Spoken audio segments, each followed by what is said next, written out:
What am I saying again? This is MPW. MPW. The podcast. With your host, Xylo Aria. Cool. A podcast about music production For the everyday musician. where we learn from experienced studio engineers and each other.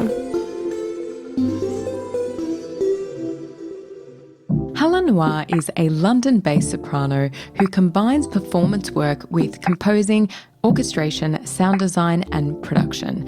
She works in film, theatre, fashion, concert hall and performance art. Her recent film work has included co-scoring a horror feature film and creating music and sound for short films such as Microcosm and Isn't It a Beautiful World? Hello, Helen, and thank you for being on the MPW podcast. It's lovely to have you here. Thank you so much for having me. It's really great to be on the podcast. It's a pleasure. And I am keen to get into talking about lovely orchestral sounds and how we can get them from home. But before we do that, I'd love to hear a little bit more about your career. So how did things start for you in music and how did you get to where you are today? So it's quite a circuitous route. I was always more interested in music than almost anything else, but I actually studied medicine at university in Tasmania and ran away after 3 years and came to London and never really went back and spent the next kind of 10 years or so trying to figure out like what I wanted to do and how to get into music and, not really understanding what my path was or what my route in was. And I ended up doing quite a bit of performance. I'm a classically trained singer, although I haven't studied at a university, but I've had a lot of training. And I was doing quite a bit of performance with a group called Theo Adams Company, who are a cult performance art group here in London. And we were in situations where we didn't have a lot of money for productions. And so they'd need someone to master a track or do something with a track production-wise. And I kind of took it upon myself to teach myself how to do those things and kind of fell in love with production that way and taught myself from the ground up. So I didn't have any training in production at all.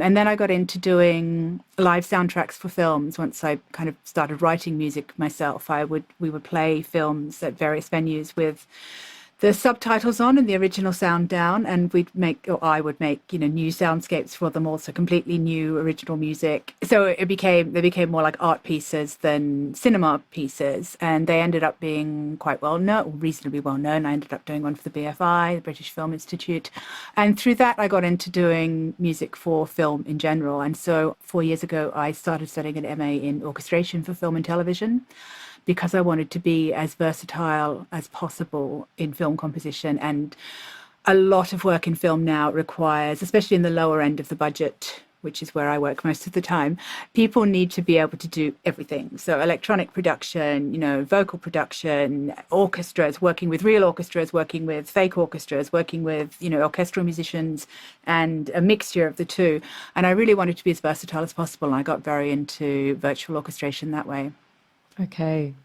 Oh, lovely. Yes, it does sound like quite a moving career in different directions. And it's so common in the music industry, though, that people find their path in such different ways. And starting in medicine, I don't think we've ever had that before. That's, it was a very long time ago now. Interesting. Yeah. But how did your family take that out of curiosity? Well, my family, I'm done with this. No, my family really wanted me to study medicine, and my father in particular, who's no longer with us. So he was not particularly excited about the prospect of me leaving and running away to go clubbing in London. But that's what happened. Yeah. I mean, I still have an interest in medicine, and I still think it's very important, I think, when you're researching projects, that you research beyond just film and music, and, having an interest in science certainly helps. So I don't regret having done it, but I'm also glad that I didn't follow through with it completely. That's good. Yeah. So can you tell me an event in your life that you feel like you have learnt the most from? I don't think there's a single event. I think it would be really lovely to go, that was the day that I had my revelation. I was like, I'm going to be a film composer and everything's going to be amazing from here on in. It was a series of small revelations and a series of meeting the right people and figuring out quite slowly what it was that I wanted to do, rather than one event that really kind of changed everything and made me think. oh, this is it. But I do always come back to the feeling that music gave me when I was very, very little. It's always been the thing that I've connected with the most emotionally. And I remember as a very small child listening to Renaissance choral music and thinking, oh, this is the music I'm going to die to. I was a very dramatic child, but I had this connection with music. This will be playing for my death. That I had this connection with music that I didn't really have with anything else, even though I loved reading and, there were other things that I was interested in. But music had this ineffable, power over me. And I think I've been finding my way back to it ever since. So it was probably things that happened in childhood that never really went away. Okay. If that makes sense. Yeah. Yeah. And I'm sure it can be hard to pinpoint one event, but we like to put our guests on the spot. Oh, yeah. I know I would love to say, oh, it was the day that I met this person or it was the day this happened. But I think it's been a very gradual unfurling for me. Yeah. Oh, which is a great thing as well, to have discovered the journey, one step at a time. So that's great. Yeah, absolutely. So could you then tell me a random fact about yourself that maybe not that many people in the industry know? I tend to work in avant-garde theatre and kind of, art house films, and my interests are modern classical music. So people are always really surprised that I'm super into early U2. Because it just feels like like a weird pivot. But I think the production on their early albums, whether it's the Steve Lillywhite stuff or the Daniel Lenoir and Brian Eno records, everything up to and including Joshua Tree, I really like. So I think, maybe there's some music that people don't expect me to like. And it's really, it kind of stops the room when I mention that at parties. Okay, right. Well, it's always good to have a varied music taste. Yeah, well, I mean, I think the production on Back in Black, AC/DC's Back in Black, although it's not my genre, I think it's like impeccable production. So I think there's lessons to be learnt from lots of different genres. People are always surprised when you say that kind of thing to them. Yeah, for sure. So getting into our topic today, Helen, which is all about creating quality orchestral sounds from home. Yes. So when we're talking about orchestral sounds for the purposes of this episode, we're talking more about virtual instruments rather than live instrumentation. So why would you say that these sample libraries that we can use, or if we're using synth sounds, why do they not sound very realistic when you're using them out of the box? Straight out the box. I think this is something that frustrates a lot of people that I work with. I tend to work quite a lot with electronic musicians who want to start work, like pop musicians, for example, who want to start putting really lush, beautiful string arrangements into their work and want them to sound like Larry Gold. And, they'll get a string library, a decent string library, and they've heard the demos and they get quite frustrated that just playing it out of the box, it sort of sounds like strings, but it doesn't sound realistic. And I think it's very much the same as with electronic instruments. If you're working with a beautiful hardware synth, you have to learn how to play it. It's capable of doing all the things that you want it to do, but you need to know how to program and how to manipulate. And sample libraries, the modern sample libraries, have so many parameters that are editable and that can be, played around with in MIDI, and you really can do a lot with them, but you kind of have to know which parameters you need to work with in order to get a realistic sound. And this is the thing, if you're talking about realistic sound, that's a very specific kind of way of working. If you want a non-realistic sound, and sometimes people do, that's completely okay as well, but if you're trying to mimic the sound of real instruments, so you want to kind of trick people into thinking that you've got a real orchestra, you need to be continuously thinking about how those instruments are played in the real world, how a musician would approach playing different kinds of notes, different kinds of articulations, different kind of styles of music, and then how to apply that knowledge to the parameters that you can edit with a sample library. Okay. So when you're talking about knowing the instruments and how they are played in the real world, would you say you need to have a thorough knowledge of how to play all those instruments to be able to do this well? I think if you get really into virtual orchestration, yes, you do need to know a lot about all of the different orchestral instruments. And I'm learning all the time. Orchestrators like myself tend to be generalists. We don't necessarily know how every instrument is played spectacularly well, but we know enough about all of them that we know what questions to ask musicians and we know what things to do to make things sound good.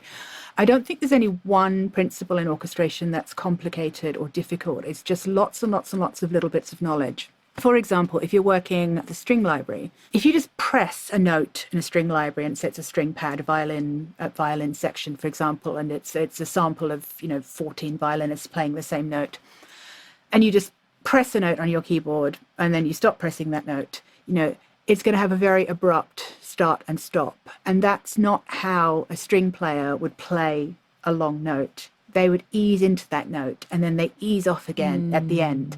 And so knowing that, you need to think, okay, how am I going to manipulate this sound and what parameters am I going to use in order to make this sound like a realistically played long note on with a violin section. Violinists aren't going to go stop and start playing the way that you can with a synth. So that's the first kind of bit of knowledge you would need to know about a violin player, that when they play long notes, they ease in and ease off. It's not kind of stop start unless they're trying to get a very particular sound. But in general, there's kind of lush sounds that people want in pop arrangements. There's a crescendo in and a diminuendo out. And so you need to start manipulating your sample libraries in order to get those. The really good thing to know, though, is that there are so many parameters that you can affect with sample libraries, and people who get really into it will, be talking about the minutiae for days and days. You can get 90% of the way to a really good fake string recording if you just know about volume, expression, and vibrato. So those three parameters are the ones to start working with and start manipulating and start, when you're recording in a MIDI line. Okay. So if I'm writing a string line and I want a long, lush note, and I want my string section to sound like they're really kind of giving it something, it's a very emotional kind of performance. So they're going to go into it and it's going to be a crescendo up to the top of the note and then back out again. There's many, many different ways of doing it. You can assign those parameters that will come with your sample library to controllers. Or, like I do a lot of the time, you can record them in badly and then redraw them again later on. I do lots and lots and lots of drawing of automation lanes with the work I do with sample libraries, both to get the result that I want and also when I'm stacking sounds to make sure that they're not all exactly the same. So the crescendo in for the first violins, for example, is not exactly the same as the crescendo in for the second violins or for the violas. They're all slightly different. They're doing the same thing, but you're humanizing what you're doing. So lots of people like to start with faders, working with faders. So you would be playing a note on your keyboard while you're using assigned MIDI parameters of expression and dynamic to maybe a fader, maybe a third one for vibrato. And other people like to just play notes in and then just manipulate everything afterwards with just drawn lines. There are many, many ways of getting to it. There's breath controllers and all kinds of things you can do with MIDI orchestration. But generally, the best results and the quickest results are either using faders, which you would assign with MIDI Learn, or, just drawing in, getting your automation lanes up and drawing in curves. Yeah. Okay. All right.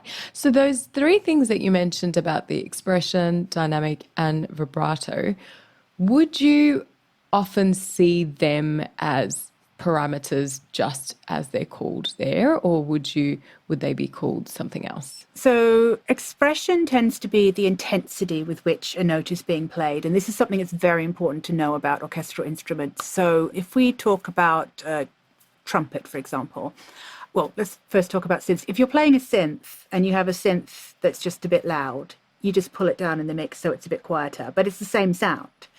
Orchestral instruments have a different tone at different dynamics. And so you need to manipulate that into your sound when you're working with the instruments. So the sound of a loud trumpet, the sound of a loud violin is different from the sound of a quiet violin or a quiet trumpet. It's not just the same sound turned down. And so all of the good sample libraries will have that as a parameter. And when you are using your fader or drawing in your automation to go through, it depends which sample library you're using. Some of them call it dynamics and some of them call it expression, but it's the same thing basically. When you are manipulating that from sort of low to high values, you're moving through different sample layers. So you're moving through samples of instruments played quietly through to at the top of your line where you're super intense, through to samples of instruments being played loudly. And the better your sample library, the more lush and the more, smooth that the transition between those two things is. So you are using your dynamics to affect the overall sound, but you're also affecting the expression. So it's not just about an increase in volume, it's about an increase or a change in tone from quiet to loud. And that's a very, very important part of making orchestral samples realistic. For example, I've seen people do or give me work where, they have, for example, a trumpet played very, very loudly, and they've just turned it down in the mix to match the volume of the other instruments. But then it just sounds like a loud trumpet that's been turned down. It doesn't sound like a quiet trumpet. You need to start again, and you need to bring down your expression faders or draw in your automation line, bring down your expression somehow so that you're playing with samples of quietly played trumpets rather than just loudly played trumpets turned down. So this again goes back to thinking about how the instrument works in the real world all the time, and knowing that a trumpet player isn't going to play a quiet note with the same tone that they're going to play a loud note. And that's true of most orchestral instruments. There's a difference in tone. Sometimes different parts of the range have a completely different tone as well. So none of these particular concepts are difficult, but it's just kind of building up a body of knowledge so that you can put all these things together and end up with a recording that sounds somewhere close to a group of real musicians rather than just a bunch of samples played straight into a keyboard. Okay.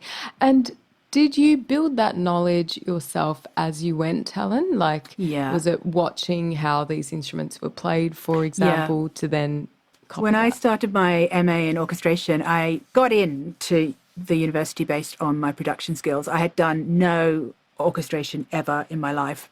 And I'd been around orchestral music most of my life. I've always loved classical music. I sing classically, but I don't play any orchestral instruments. I've been around people who play them, but I hadn't had to think about what was going on. So I had to just basically start from the very beginning. And we started with strings, and we thought about, we would write things for strings and think about all of these things. So this is a really great way of getting into working with virtual instruments. Don't try and do the entire orchestra in one weekend. Start with a section, start with an instrument that you're interested in working with. And for most people, that is strings.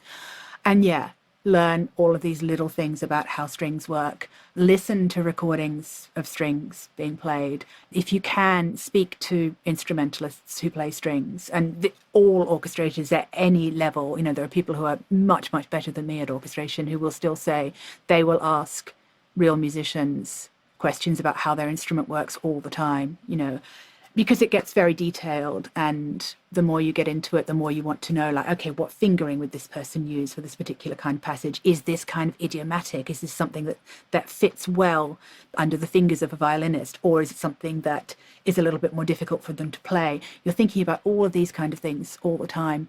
The problem often with working with sample libraries is that you have a MIDI keyboard and it's all laid out for you, and you play very pianistically, or you play as you would a synth, and so every note in the range of your sample library can be played equally well, equally loudly, equally quietly for equal amounts of time, but that's not how those instruments work in the real world. In the real world, you're thinking about what's the best part of the range for certain instruments. For brass and wind instruments, they need to breathe, for example. Are you putting little gaps for breath in your wind instruments? This is something that is an instant kind of red flag if you are trying to make wind and brass parts sound realistic. If you've got brass parts that just go on and on and on, and there's no kind of little gap where a real player will be playing, that instantly marks your work as, oh, this is a MIDI recording and it's not a real recording. So these kind of things, you're always thinking, how would this work in the real world? What would my real instrumentalists be doing? And how can I mimic that with the sample libraries that I have? Okay, yeah. So you were talking before about layering different samples and how that would work. So can you tell me a little bit more about that, and how do you make that sound convincing and not just like you've layered a load of samples. Layers. Yeah. You need to be very judicious with your layering. Strings, for example, layer really, really well. And this is one of the reasons why in the orchestra, in the standard Western orchestra, You can have different numbers of string players, but you'll always generally have, 4 French horns and 2 trumpets, for example. Those numbers don't vary, but strings can be 10 strings or 16 strings, depending on how many players you can afford or what the orchestra is. And that's because strings just blend super, super well. They blend with each other across the entire range, from violin to double bass, which is obviously the lower end of the string range. And string libraries often blend really, really well. So I will often stack string libraries on top of each other because different sample libraries will have a different tone. And I will choose one as my main sound. For example, I work quite a lot with BBC Symphony Orchestra from Spitfire, but I also really like the tone of Cinematic Studio Series, which is a small Australian company who make amazing samples. They have a sort of richer, darker tone.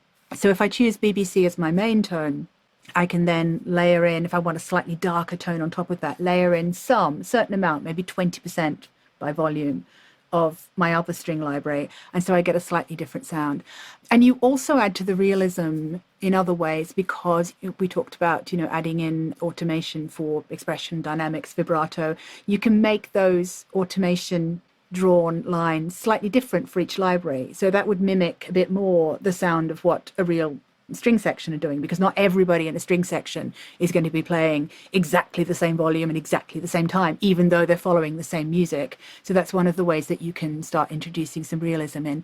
You have to be careful because sample libraries are recorded in different rooms, so they have a different natural reverb often.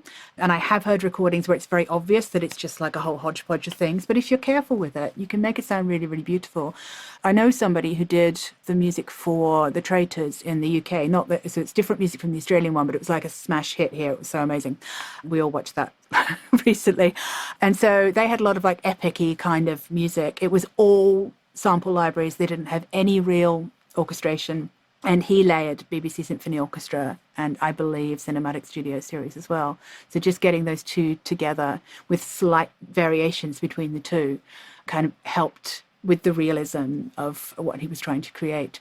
There's also a thing with articulation, which is the techniques that people use to get particular effects. So with string libraries, for example, that would be arco, which is bowed strings, pizzicato, which is where the string is plucked. There's marcato, which can be a bowed note but has a very sharp attack, so it's kind of digging into the string. You have all of these different kind of articulations, and most sample libraries will have versions of all of these. And one of the things I think is really important to note is sometimes I have people come to me and they're like, oh, well, I've got a section where everybody needs to play marcato, for example. Everyone needs to be really digging in on the beginning of the note. It needs to sound super dramatic and super aggressive. And I've used the marcato patch and it's just not sounding right. And in that situation, I often stack articulations that aren't called marcato, but that if they're stacked can make that marcato sound more exciting. So maybe it might be a short staccato patch, or it might be a tiny little bit of tremolo at the beginning of the note. And then I'll use volume automation to just like fade it all off really quickly. So it just sounds like everybody in the orchestra is really giving it everything right at the beginning of that note. So stacking articulations, particularly with strings, is really important. With instruments that play mainly by themselves, you have to be a bit more careful. I will sometimes blend, an oboe sound for a solo oboe line, for example. But with solo instruments, it can often sound very quickly like two different samples. So you need to be really careful about that. They don't stack in the way that strings do. But sometimes it works really, really well. You want a slightly richer tone for something, and you're just not getting it from the sample library that you're working with, so you would get it from somewhere else. You do need to be careful with patches in sample libraries, I think. So quite often in a good sample library, you would get a solo French horn patch, for example. Then you would have the sound of a patch of 2 French horns playing together, and then probably 4 French horns playing together, because they have a very different sound in the room than you just using 4 different samples, because they've all been recorded in the same space. But if you start playing chords with the patch that's 4 horns, for example, you've suddenly got the sound of 16 horns playing because it's 4 times 4 times 4 times 4, if you're playing a 4-note chord. And that can be the sound that you want if you're making very epic music and you're not intending your music to be recorded by a real orchestra. That might be exactly what you want. And if it is, then amazing.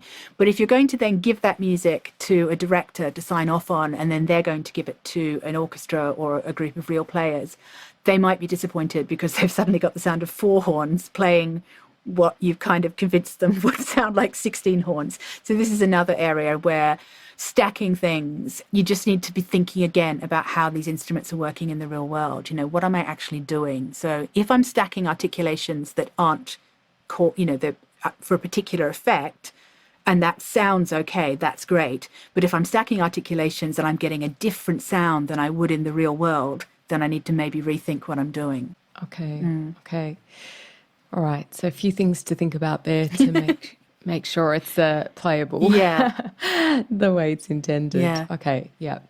No, it's good to consider. And when you were talking about getting a sound that you're going for and perhaps wanting to layer that with real musicians, Yes. what kind of things do you need to think about to get that sounding convincing? I mean, that can be a really fantastic way. If I ever can, when I'm working on film projects and we don't have budget for an orchestra, which happens very often, if I can, I will get at least 1 or 2 real players in to play the same lines, for example, as my string line, and just blend that in. So you're just hearing a little bit. You're not hearing separate, your sample library and your real player as 2 separate things, but you're getting the realism of that real player blended in with your sample library. And it can be a really great way of kind of tricking the ear and people not really knowing whether you've actually used a real orchestra or not.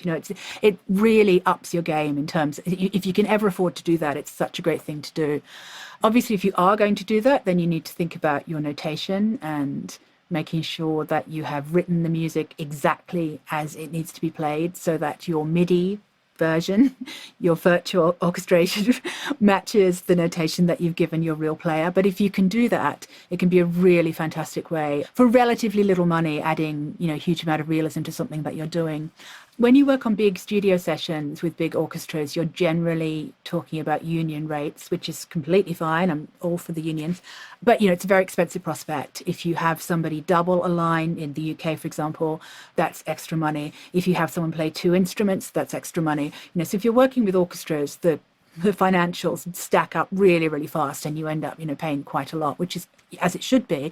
But if you're working with maybe 1 or 2 musicians and they're friends or somebody that you can have a bit of a different relationship, and that can be really nice because you can work in maybe a small studio. You can ask someone to play the same line several times, and as long as you're paying them adequately and everybody's happy with what they're getting, you can ask them to do things that you wouldn't be able to do in a union session.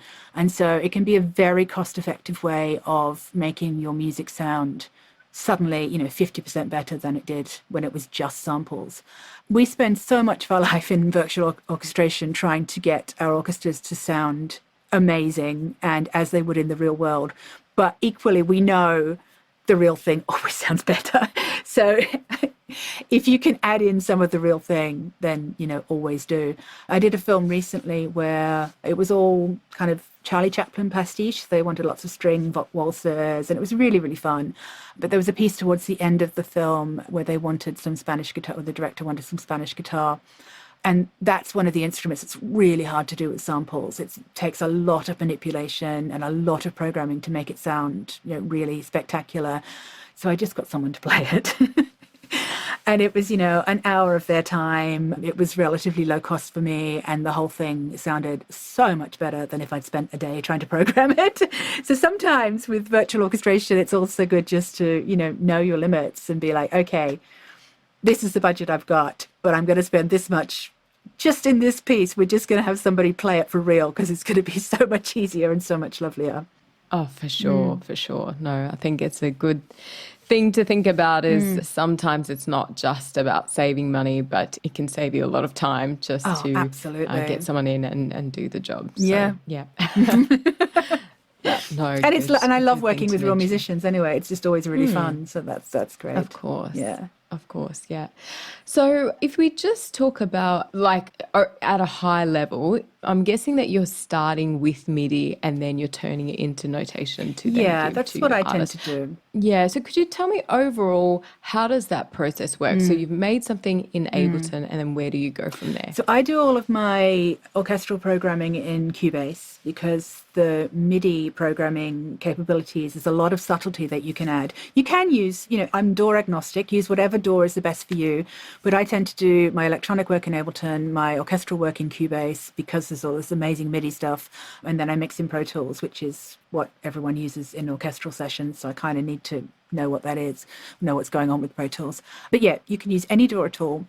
A lot of orchestrators will write straight into a notation software and then get someone else to do their mock-ups, which is what we call, the demo versions.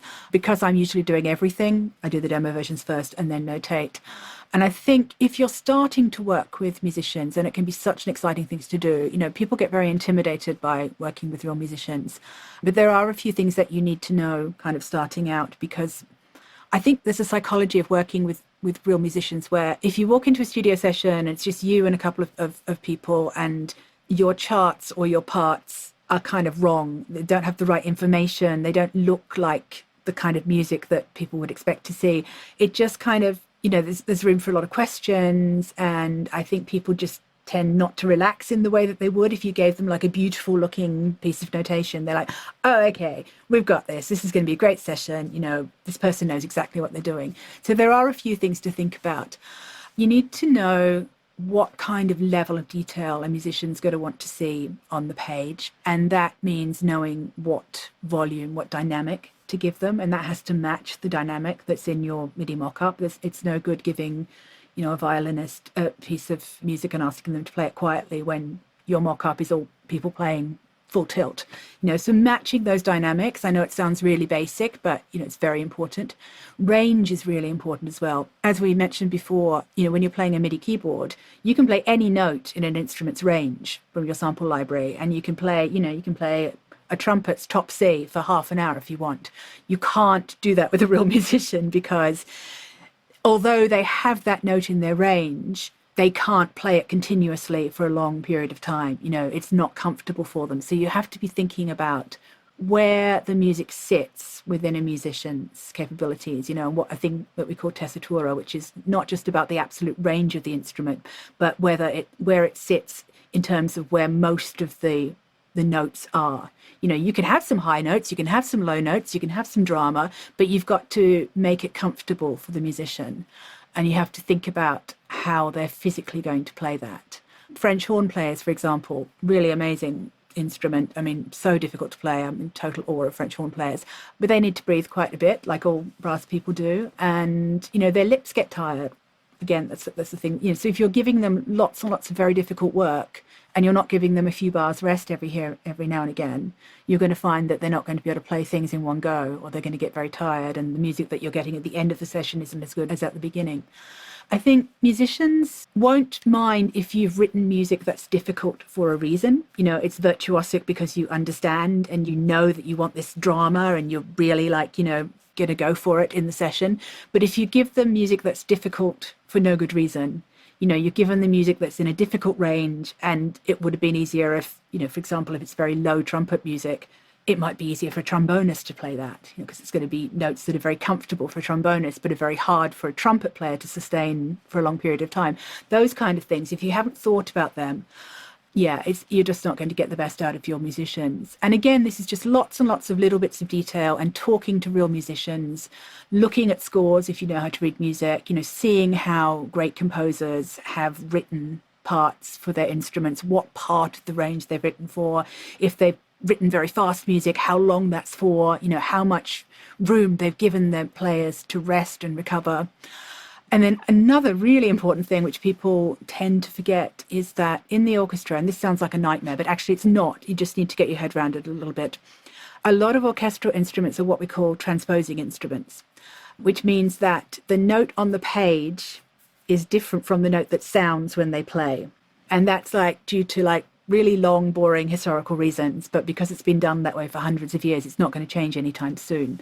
So you often see, if you have a conductor score, for example, and then a part for, say, a clarinet, the notes on the page for the conductor's score and the clarinet are different. And if you extract your notation from, say, Logic or, another DAW without thinking about the fact that you've got a transposing instrument playing and you give that music to the instrumentalist, they will play notes that you don't expect them to play because they're reading notes that are the wrong pitch for them. There are some great pieces of software that can help you with this. Dorico SE is completely free. Sibelius First is completely free. I would definitely recommend Dorico over Sibelius. It's a very powerful program and it will do all of this for you. So you can put your notes in your conductor score, and then when you look at your parts, they'll all be perfect for your instrumentalist. They will adjust the notes to match whatever they need to be for your transposing instruments. But it's one of these things that's kind of like, it really throws people if they go into a recording session and suddenly, their clarinetist or their trumpet player is playing notes that they don't expect. It's like, what is going on? So it's something that you just need to be aware of. And as I said, it's not particularly difficult, but it's just like remembering that these things are part of working with orchestral musicians. And if you can get them right, you'll just have a much more relaxed session. As I said, if you give a piece of music to an instrumentalist and it looks right, it's got enough information about the expression, the dynamic, the notes are right, you've given them the right articulation, you put staccatos if you want short notes, you've written it all out properly, you're just going to get a much better result from your musicians. They'll relax into what they're doing much more easily, I think. So it sounds from this like you need quite a good and in-depth understanding of music theory to be able to do this process. Would you agree or? No, I think it sounds like a lot, but I've worked with people who don't read music and are still able to get this stuff to work. If you do read music, then that's super, super helpful. Not everybody does. Most people, it's not as easy for some people as it is for others. Most people can kind of learn enough that they can get themselves set up for a simple session. But I would just say it's just being aware that there are things you need to watch out for rather than, oh my God, I need to learn everything. Like for example, when I first started orchestrating, I didn't learn necessarily what the transpositions are for all the instruments, like how different. I just knew like, okay, I'm going to watch out for these instruments because I know these have different sounding pitches than they do from, so it's just that kind of thing. It's not being overwhelmed by it and just trying to think of it from the musician's point of view. So even if you don't read music very well or you don't understand notation very well, just thinking, okay, as a musician, what am I going to need? I'm going to need the notes to be right. I'm going to need directions about how loud or soft to play everything. I'm maybe going to need a couple of, bits of information about, play this with passion, play this somberly, those kinds of things. And I'm going to need my articulation. So if I want my string players to pluck notes with their finger, I'm going to need to write pizzicato, for example. If I want them to play with the bow, I'm going to have to make sure that those notations are correct. So it's just being aware that there are a certain number of things you'll need to watch out for. And I know it can seem like a lot all at once, but you get to grips with it pretty quickly, I think. Yeah. Okay. Well, that's good to know. Good to know that, we can start somewhere and go from there. Yeah, I would say don't be intimidated by it. If it's something that you haven't done before, you can definitely do it. I think anyone can learn orchestration. Just don't try and learn it all at once. That's the thing. Just be aware that there are areas you'll need to concentrate on, but just add in little bits and little bits and little bits, and suddenly you know lots. Okay. One step at a time. Yeah, exactly. One step at a time. So can you tell me, Helen, and you did touch on this already, but what are some good libraries to start with, would you say? And what's maybe something that's maybe low cost for someone to start with as well? So, all of the DAWs come with orchestral instruments. They're not necessarily the best quality ones, but in terms of just starting to play around with these articulations and looking at expression, dynamics and vibrato, you can definitely start doing that with the stock instruments that come with your DAW, and then move on to something when you feel that you need to. Spitfire do a free version of BBC Symphony Orchestra called BBC Discover. and it has a limited number of articulations. It doesn't have everything that you'd need to do a fully professional job, but I've heard people make really nice music with it. It's quite wet, it's very reverby, but as a first instrument, it's more than adequate, and it has expression and dynamic and vibrato that you can assign quite easily from the GUI to your faders or your automation lanes, so you can start playing around with drawing these things in and trying to make things sound more realistic. So that's a really good start. Spitfire also have a series of instruments called labs, which are completely free, and they are generally treated instruments. So, kind of frozen strings or guitars with effects or trumpets with effects, but they kind of give you a sense of what's possible with orchestral sounds. And some of them are quite filmic. I know people who've used them on quite big film projects. So that's a really good place to start as well. You can download as many as you want for free. And then once you start really getting into it and you want a decent quality library. I know people who own £60,000 worth of sample libraries, and their work doesn't sound £60,000 better than people who own 3 or 4 sample libraries and know how to use them really, really well. I tend to work with BBC Symphony Orchestra and Cinematic Studio Strings, Cinematic Studio Brass. Those are complete orchestra, so it's a bit more expensive, but they have sales several times a year and you'll have everything.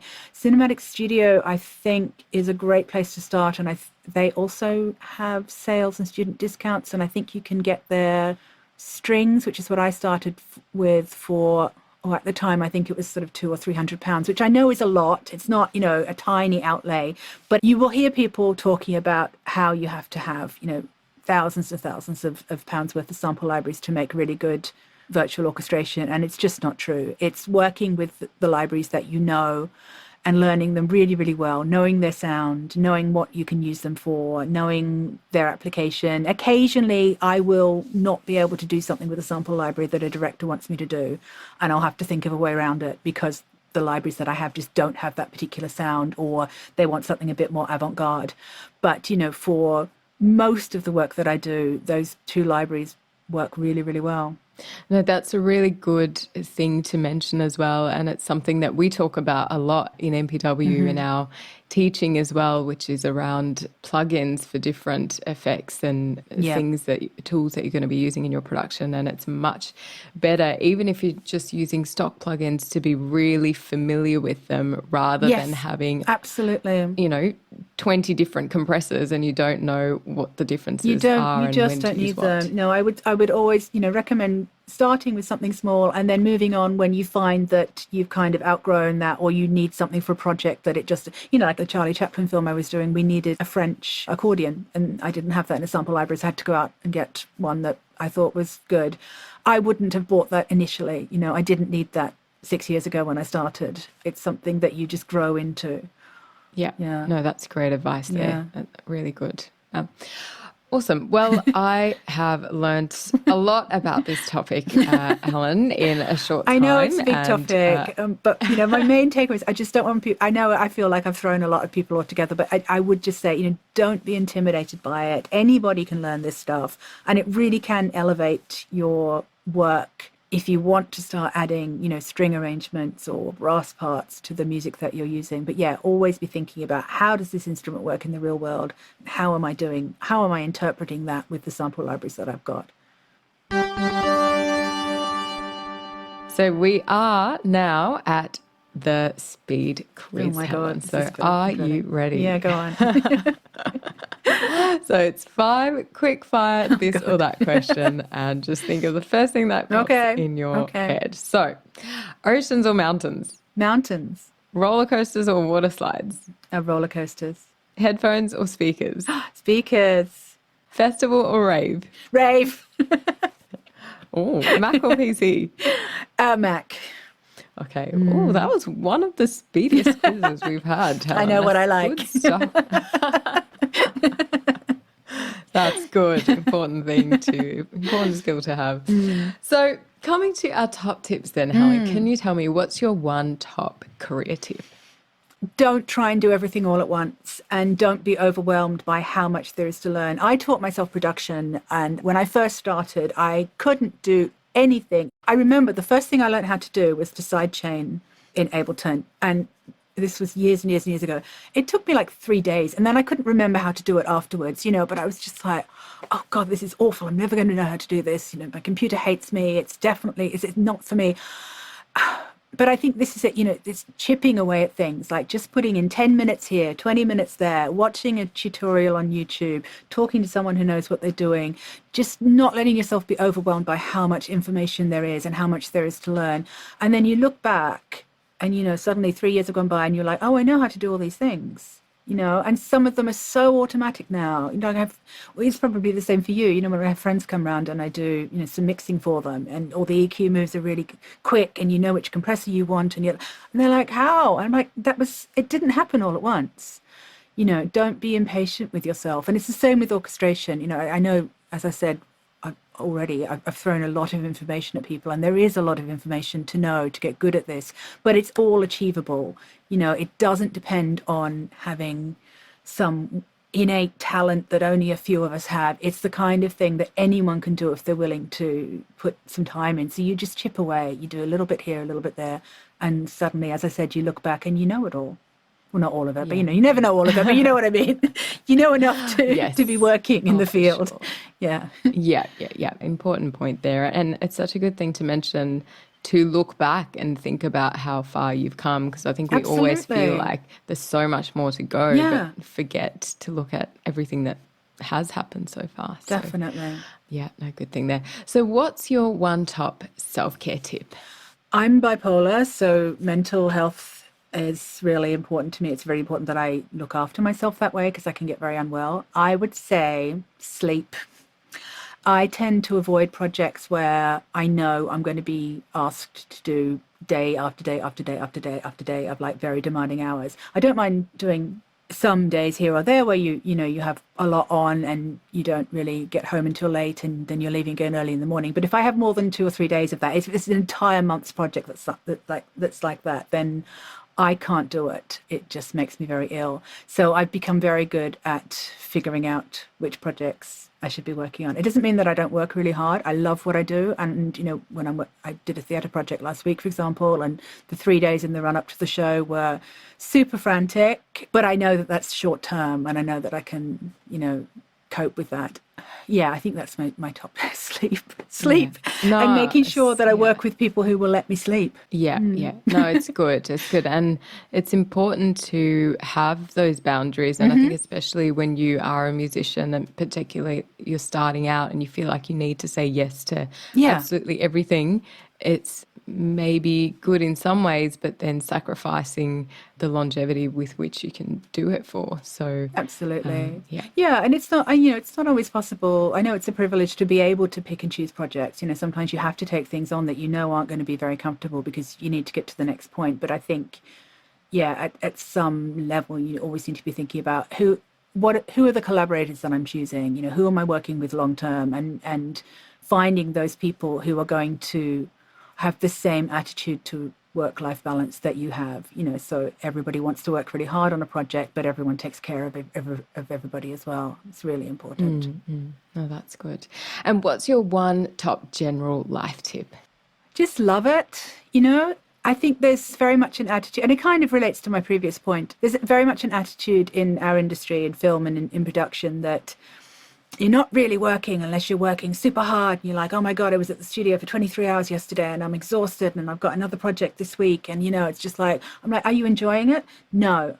It's like, enjoy, you've got it. It's okay to enjoy it. We're making art. That doesn't mean that we have to suffer because we're being privileged enough to make art. It's allowable to love it and to have a great time while you're doing it. And not every day will be like that. Absolutely. But overall, if you can, you should be working on projects that bring you joy, where the people involved are making you happy and the work is brilliant. And it doesn't all have to be suffering and misery. No, and I think there's a lot of competition in this world to be like, oh, well, my life's harder than yours. Or, I had to travel more this month, or, my client's more difficult. So I just want to love it. Yeah. Oh, that's a great point. I love that. Yeah. And we are doing something that's meant to be fun, which is making music. Yeah. So why are we turning it into this massive chore and a competition of how bad it is? Yeah, absolutely. So, yeah, no, I love that. Thank you so much for Thank you for your having time, me. Helen. It's been such a pleasure, and I am sure a lot of people will find a lot of different takeaways there to be able to take their first steps in orchestration. Well, my website is helennoir.com. My email is there. You know, I know I probably glossed over some things quite quickly, but if anyone's got any burning questions and they want to email me and say, you didn't explain this very well, or could you go into more detail, then I'm more than happy for people to contact me if they'd like to. Love that. We'll put that in the show notes as well. So that's great.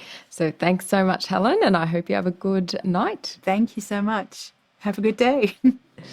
Bye. My biggest 3 takeaways from Helen's episode was firstly to think about how your notation for your orchestral instruments would work in the real world with real instruments. This will allow your notations to sound more realistic, and especially before you send them to a musician to play. My second biggest takeaway was to think about the 3 areas of expression, dynamic, and vibrato, and having some automation within your virtual instruments of these 3 areas to make your sounds more realistic. My last takeaway was to make sure that you use a lot of automation, especially between layers of string and orchestral sounds, so that it sounds like different people are playing them. That's it from us this week. I hope you enjoyed the episode and look forward to seeing you in 2 weeks.